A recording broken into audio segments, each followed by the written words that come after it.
네, 그럼 여론 읽어주는 기자 안지현의 여기에서 좀 더 살펴보겠습니다. 안지현 기자, 경기지사 여론조사 결과를 보니까 지난 대선처럼 초접전 양상인 거죠?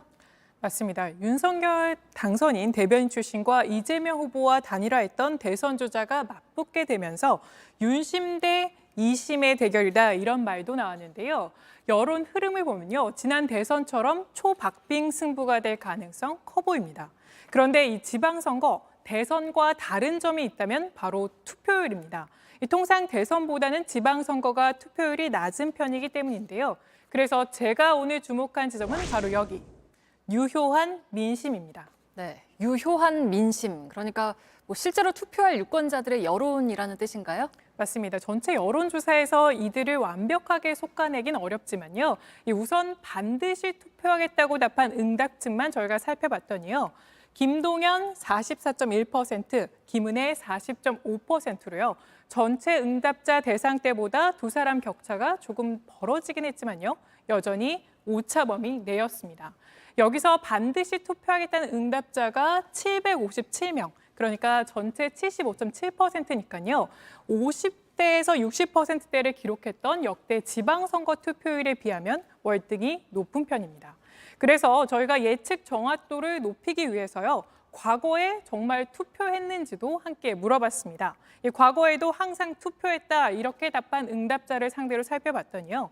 김동연 41.8%, 김은혜 38.7%였습니다. 이 격차가 다소 줄었지만요. 여전히 오차 범위 내, 그러니까 지금은 유효한 민심의 경우에도 어느 쪽 손을 들어주지 않은 박빙의 상황이라고 할 수 있겠습니다. 네, 그러면 뭐 앞으로의 판세를 어떻게 전망을 해볼 수 있을까요?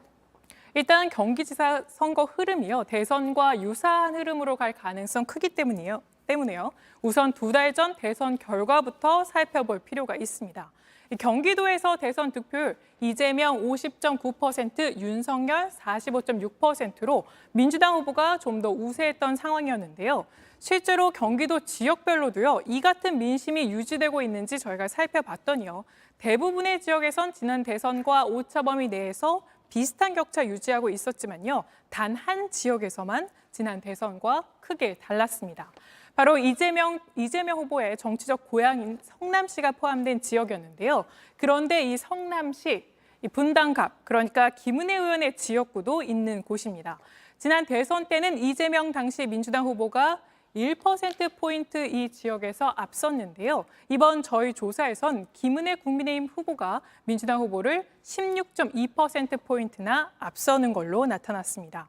김은혜 후보의 지역구긴 하지만요. 김동연 후보가 이재명 후보의 후광을 온전히 얻지 못하는 걸로 보이는 대목이고요. 김동연 후보로선 위험 신호가 될 수 있습니다. 하지만 나머지 곳에서는요. 모두 김동연 후보가 오차 범위 내에서 우세했습니다. 그래서 오늘의 결론, 유효한 민심이 좌우할 경기지사 판세를 예측해 보면요. 누가 이겨도 신승입니다. 네, 잘 들었습니다. 여론 읽어주는 기자 안지현의 여기였습니다.